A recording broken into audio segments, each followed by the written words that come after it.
Erokamano janeno mar LTN, agone Nyasaye erokamano mochako loso thuolo. Okinyi ma kawuono ni mondo wachak warome kodi e studio ka.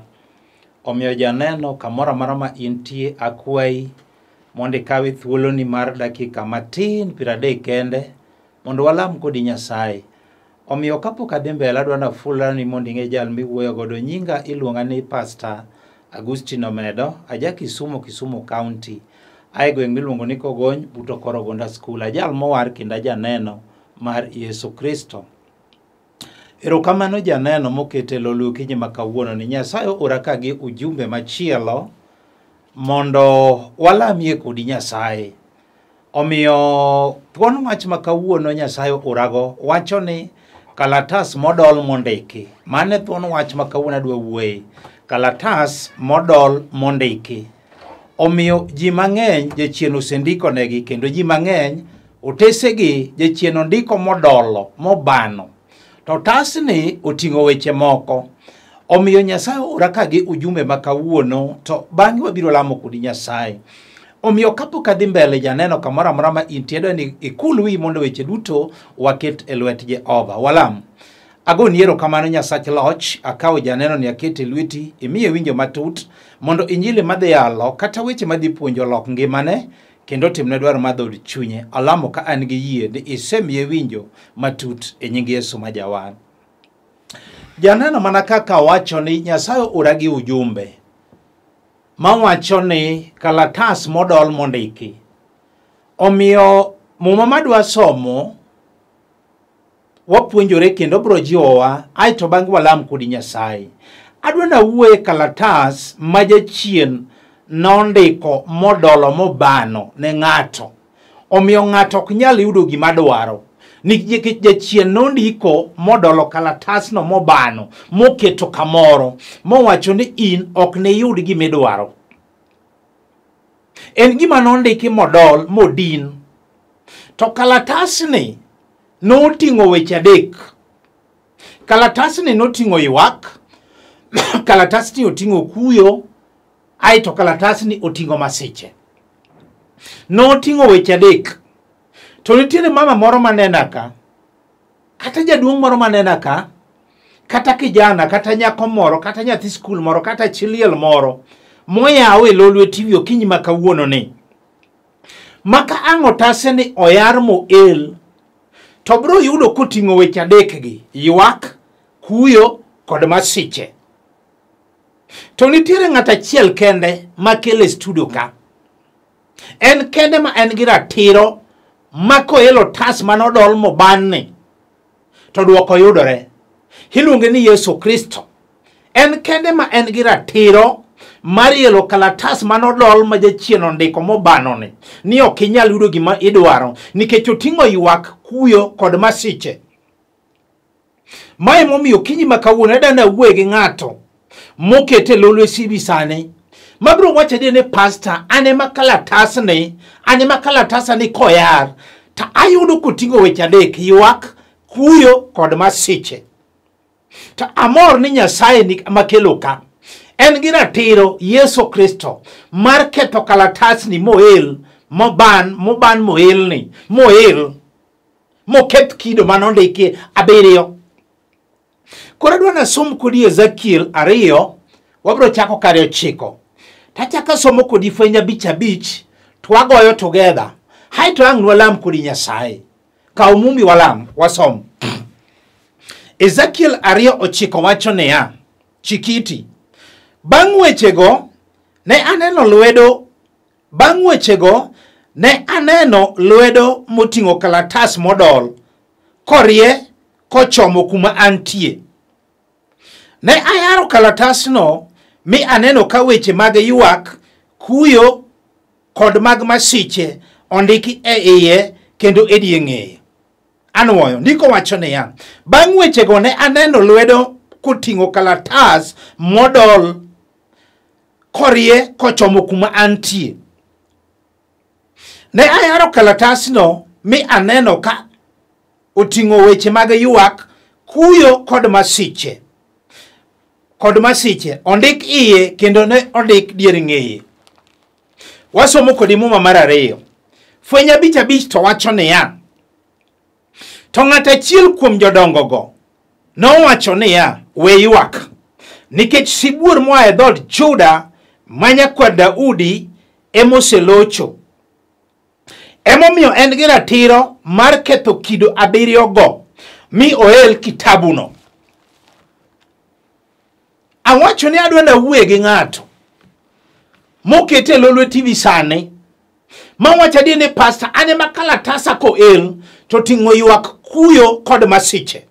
To amor ni akelo Nyasaye mangima, jal manigi teko, nikech ondiki e fweny abich niya, ni to ng'at achiel kuom jodongo go nokona niya, we ywak, nikech sibuor moa e dhood Juda manyakwa Daudi emoselocho.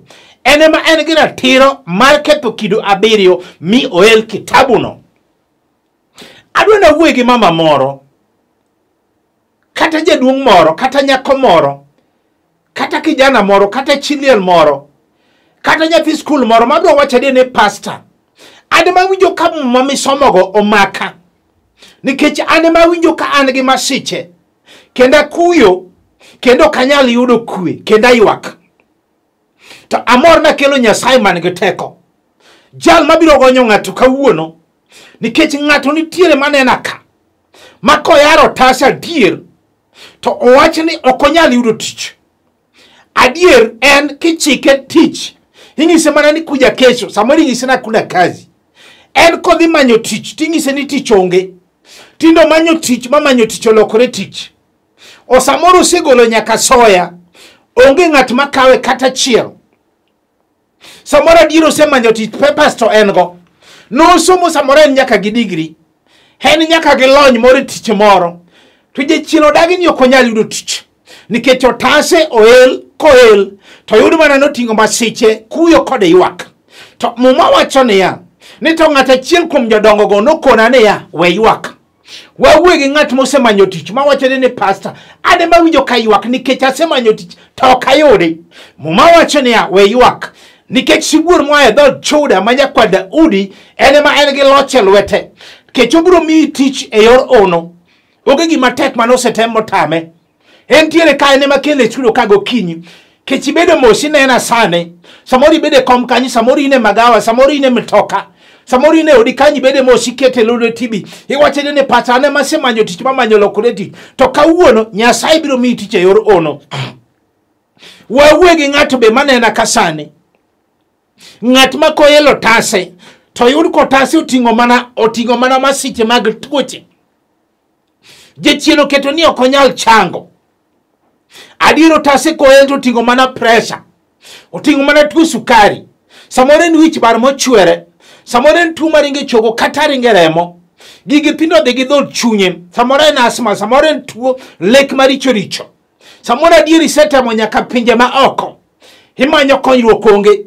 Adier kata sani nena ka dendi rami ne okinindo tieno, iwacho adier ni pastor ane ma tuo, ane ma otasa oting'o kuyo masiche kod ywak mag tuoche magalagala. To kawuono muma wacho niya, to ng'at achiel kuom jodongo go nokona niya, we ywak. Kata an bende ang'isi ni we ywak, in ma tuo oseketho dendi ni, matinde ji wacho ni maiti ma pok olandi, we ywak, nikech sibuor moa e dhood Juda manyakwa Daudi emoselocho. En kende ma en gi ratiro mar ketho kido abiriyo no mi oel kitabuno, kendo ibiro chango e nying Yesu. Akiani bende wuoyo gi ng'ato mokete Lolwe TV mawacho ni pastor ane ma weche miyalo winjo kade gi ngimana, to kawuono kelo sibuor ma e dhood Juda no ne ka haluga ni sule mar okinyi chieng' jamondo. Adier ng'ato nena kasani, ng'ato nena kanyako moro nena kasani, kata mama moro otasi koel moyar to yud koting'o masiche ni ok nyal kende. En otasi oting'o mana wuoth. Kawuono en Kisumo, Rucha en Migori, weche gi dhi gi dhood chuny adier. Oneno ka ngimane ok mare, kata ng'at ma pinje nyinge onge. Adier otasi ni koel to ting'o mana nying mar odhi oduogo, mane ma jachien nomiye, kata ng'at ma pinje nyinge onge. Nyithindo to en ga ng'wen, ng'ato ka ng'ato gi wuongi, kata seche minena ni dichuo noringo weyi, hidong nyamasi ywak adier, iwacho ni ane moting'o masiche, ane motasa oting'o ywak kuyo kod masiche. adier jachien odagi ni okanyal yudo dichuo makenda. Samoro tich to in ga adier jachien odagi ni dichuo makendi okinyal yudo. Kata seche minena gi tedori kendi. Samoro jachien oketi tijot nyithindo tiwene mamau. Iwacho ikawo mana pesa, iwacho ni minwa nyagi nera pidna nyithindago. Mini wacho na tino nyathina iratego. To kare ine twech jachien otwei. Otasi utingo masiche kuyo kode iwak. Ndiko wacho ne ya. Ndiko wacho fwenya bicha ne ya. Nito ngata chiel kum jodongo godo penja ne ya. We iwak. Nikech sibur moe dhod Juda manyakwa Daudi emoselocho. Adiru selocho en kende hende ma en gira tero bar keto kida abiriogo miyo el kitabuno. Kendi biro dhi tede nyingi Yesu. Kendi biro doke odi ma jachien ogol ni nyingi Yesu. Nikech jomoko nena kama jachien ogologi e utegi. Tinde gipango kendegi. Gigi koparo to samoro konyal chiemo. Kata samoro nindo konindo tieno. Piwange go kala. Owacho ni pasa kiyalo weche gitane ma otasa utingo masiche kuyo kode iwak. To kawuono sibur moa e dhod Juda majakwa Daudi ene moselocho. Kendo Nyasaye biro miyi ng'ethni e yor ono. Wawuoye gi ng'at machalo kamano. Wacha kawuoye gi ng'at mawacho adier ni pastor hane motasa koel. To yudno tingo masiche kod kuyo kode ywak. Ni okanyal tingo nyathi e bamna. Adier samoro isemadho yath kata okinyne ni mondo madhe. Kuyo tamore ni oknyal betie. Samoro noriebe dala mani tede ni oknyal tingo nyathi e bamni. Kawuono jabura ma ono nitie. Samoro sedhi osiptende matindo gi madongo. Iseneno nyaka gynecologist. Duoko podo tamore. Samoro setimni nyaka operation ni growth momoni tingo nyathi. Mago tindo gore Luanda. Jachien odagi ni okinyal tingo. Samoro adieri mako maber to okiting. Wuok mana kod dweche adek. Otasi utingo masiche kuyo kode ywak. Wawuoye gi ng'at machalo kamano. Samoro adieri nyuolo maber to okiting e bamni. Hiwilo mana gi maram makwa tiende ni iko. Jachien odagi ni okinyal tingo. Andiko kawuono wacho ne ya. Fwenya abich wacho ne ya. Ni ng'ata chiel kuom jodongo go. No penja ne ya, no kona ne ya. We ywak. Nikech sibur moa e dhod Juda majakwa Daudi emoselocho. Hende ma en gi ratiro mar keto kida abiriono miyo el kitabuno. Kendo ibiro tingo nyathi igani e nying Yesu. Nikech onge gima tek mane osetamo jakondo mula. Haluonge ni sune mar okinyi chieng' jabondo. Wawuoye gi mama machalo kamano. Mawacho adier ni beche miyalo pasa dhi gi dhod chunya. Hane ma samoro weni wuoyo wiya to kawuoyo wi Roho Maler maneni kama intiere no. To kawuono wabiro bedo jaloch nikech loch ni e lwete. Akiani bende wuoyo gi ng'ato. Mawacho adier ni pastor anema otasa utingo kuyo masiche kode ywak. Wawuoye gi ng'at machalo kamano. Motase koyar kendo koel. To yudno tingo mana kuye ni okinyal betie. Adier chon samoro nukendo rukuweroru. Nuluongoru mana ne sweet darling honey. Mago no gore Luanda. Tinde era no rum adier. Ng'ato wuoyo mana gi SMS e ot. Jachien odagi ni okunyal winjoru e dhok. Ng'ato ninde sitting room, ng'ato ninde bedroom. Otasi utingo mana masiche kuyo kode ywak. Nukendo ruwe chon adier ke paro weche gi to dhigi dhod chunyi. Jachien odagi ni kuyo okinyal betie ngimani. Tamor gi Nyasaye makelo ka. Mafwenya abich wacho ne ya. Nito ng'ata chiel kuom jodongo go nokona ne ya. We ywak. Kata kawuono wawuoye gi mama makwe onge. We ywak nikech duoko yudore. Nikech sibur moa e dhod Juda majakwa Daudi ene moselocho. En kende ene ma en gi ratiro mar ketho kida abiriogo miyo el kitabuno. Ma jachien nodino mowacho ni otagi ni kuyo okinyal betie. To kawuono winjo ka Nyasaye biro timo. Wawuoye gi jomoko ka ma okete Lolwe TV kendo sani betie kom. Iwinja adieri wacho adier ni bishop weche miyalo dhi gi dhod chunya. En otase koel. Oyudo mana notingo masiche. Ohala ok nyal betie lwete. En kochako ohala to podha. En gimo chako onge madhi maber kata chiel. Adier kotem go mena to podho. Kochako kete alot to chako podho. Kotem gi mgongo wasi bendo podha. Ochako temie gi wuoche podho. Ochako ketie nyanya podha. Samoro no temie gi duka. Jachien odagi ni ok nyal bet. Samoro en gi adware, samoro en gi M-Pesa. otasi koel to yudo mana koting'o masiche kuyo kode ywak ni ino alo ok nyal betie lweti samoro in pesa ok nyal betie lweti wawuoye gi joma chalo kamano samoro in gi yedhe nam kacha onge mamako rech kata chiel miere moko tinde ni kadier otasgi koel to yudo mana koting'o masiche kuyo kode ywak miere moko onge madhi maber kata chiel in kati pidh mana chiayo ta thoya kati pidh mana yien onge mati kata chiel kati pidh mana chiayo kati pidh mana yien kati pidh mana cham in je chiro dage ni lweti oting'o mana masiche kuyo kode ywak onge gimi nyalo chako madhi maber kata chiel to kawuono amor gi Nyasaye makele studio ka mamuma wacho ni ya ni ng'at achiel kuom jodongo go nokona ni ya we ywak wawuoye gi ng'at mo ohalo lala lwete mawacho ni pasa ane mase ywak kenda kuyo kenda an gi masiche ohala dhi duoge lweti nikech andiko wacho ni ya ni ng'at achiel kuom jodongo go nokona ni ya we ywak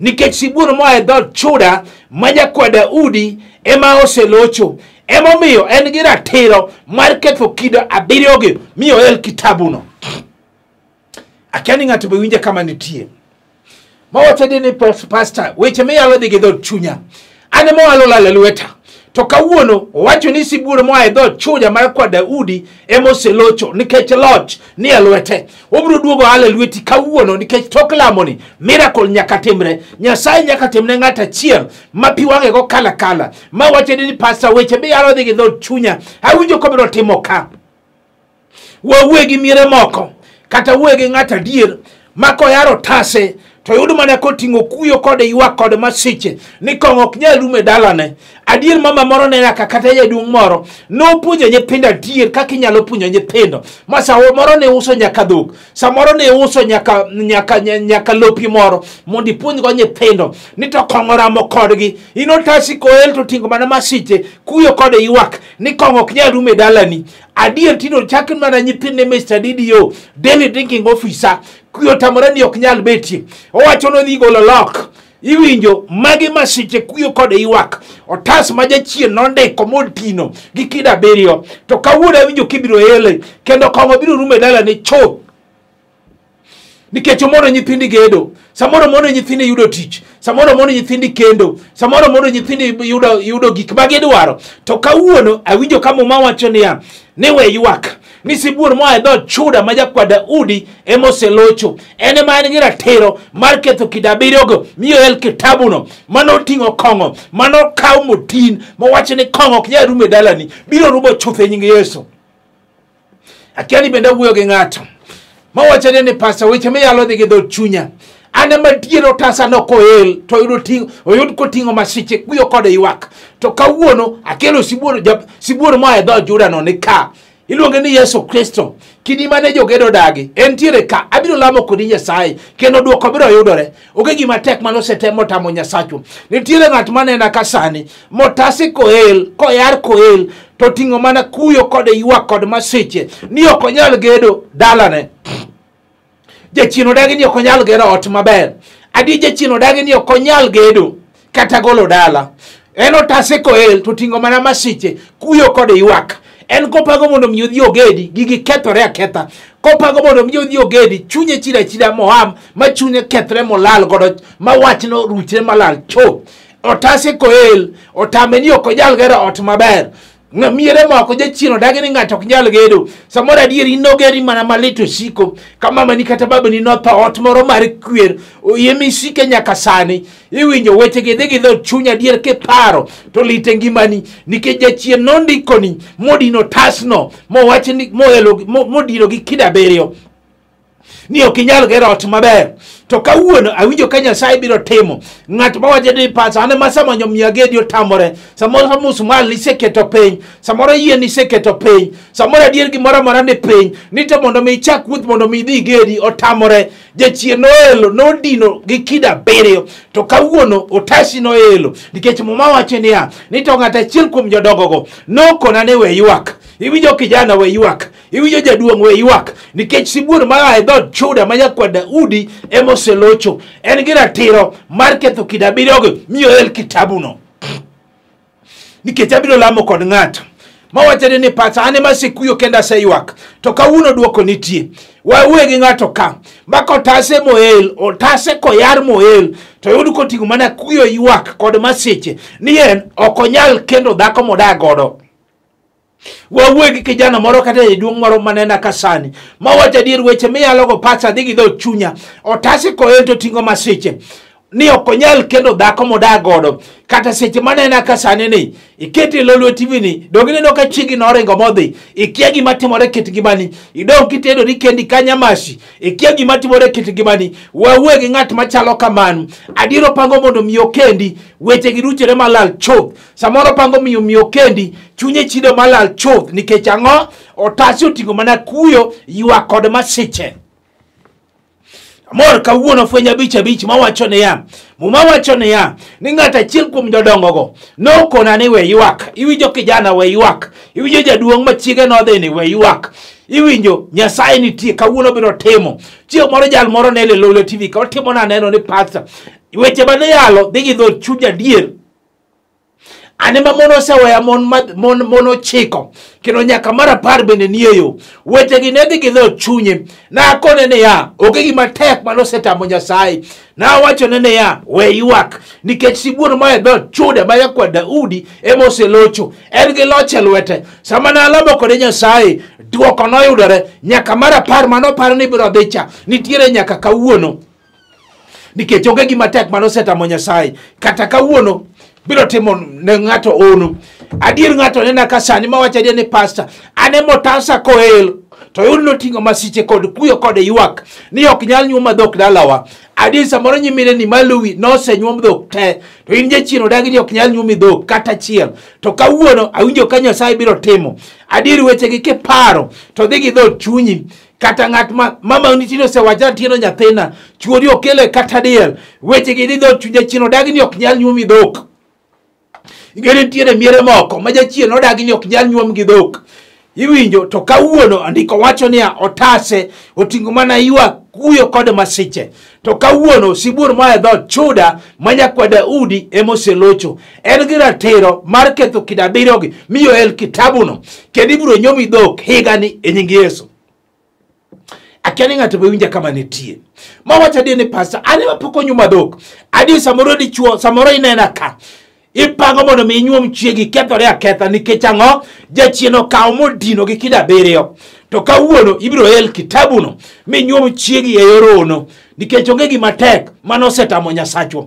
Akiani winjo ka in kanye nikech fwenya abich wacho niya ni ng'ata achiel kuom jodongo go nokona ni we ywak an bende akoni ka ni we ywak nikech duoko kawuono oyudore onge gima tek mano setamo Nyasachwa. Adwani kawa yie nikech moma wacho niya yie kelo gik maonge mabedie ng'at motase koel to yud mana koting'o masiche kuyo kod ywak to kawuono awinjo ka Nyasaye biro timo nikech onge gima tek mano setem motamo Nyasachwa. Wawegi chiliel moro bende manena ka mawacho ni pastor anotasa koel to yud mana koting'o masiche kuyo kod ywak ni ok onyal gero ot maber modage samoro nena kata odak mane center samoro no mai mwandu ne ganyuola ne kade chuore no tho weche gi odhi gi dho chunye samoro kaka nyithinde somo onge samoro kaka ochul school fee bendo tamore nikech ang'o jachien nodino gi kidabiriyo to kawuono awinjo kibiro el kitabuno nikech oting'o masiche kuyo kod ywak to kawuono nyalore jal mano kete Lolwe TV ka mawacho adier ni wawegi cheliel mawacho adier ni pastor ade mama otasa oting'o masiche kuyo kod ywak ni ok anyal yudo kwe ok anyal dak e ot maber to kawuono awinjo ka Nyasaye biro timo nikech onge gima tek mano setamo Nyasachwa. Wawegi joma chalo kamano mageno gi nono serumu adier gi wacho ni pastor weche be yalo dhi gi dho chunya ane motaso ting'o kuyo ywak kod masiche to kawuono duoko yudore nikech ondikie muma fwenya abich ni ng'ata achiel kuom jodongo go nokona niya we ywak an bende akoni mama we ywak nikech sibuor ma dho Juda manyakwa Daudi emoselocho. Muma wacho niya emomiyo en gi ratiro mar ketho kidabiriyo no miyo el kitabuno kendo Nyasaye biro duoko mwanduni e lweti. oge gima tek mano setamo Nyasachwa. Wawuoye gi nyathi skul moro bende mawacho ni pastor ane motasa koel to yudo koting'o masiche kuyo kod ywak nikech jachien odagi ni ok onyal somo, jachien odagi ni ok onyal tieko skul, jachien odagi ni fi ok nyal beti, ok nyal yudore. Adier miere moko nyithindoge makalo machope klas 7 kanye magiwe. Adier miere moko jachien odagi ni ok nyal somo. To kawuono awinjo ka Nyasaye nitie. Samoro ine college, adier ineno ka ok idhi tieko. Kama fi biro ae bende ok ine. Otasi oting'o masiche kuyo kod ywak. Samoro tuo moro nogore kit ngimani, otami ni ok inyal somo. Samoro chon ne riek adier to tini dok mana chien. Otasi koel to ting'o mana kuyo, masiche kod ywak.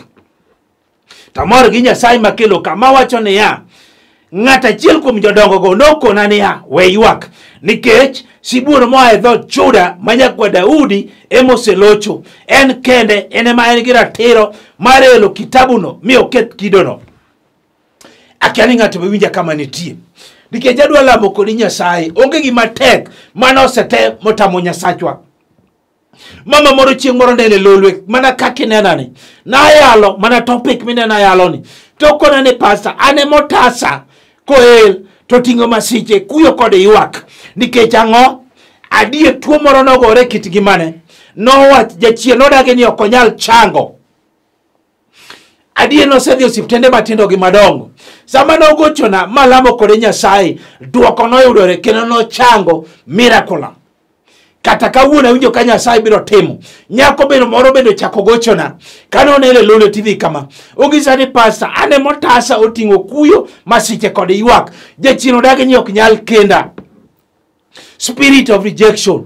Kamora marama no dhiye ng'at madware onge kata no idhe mtoka.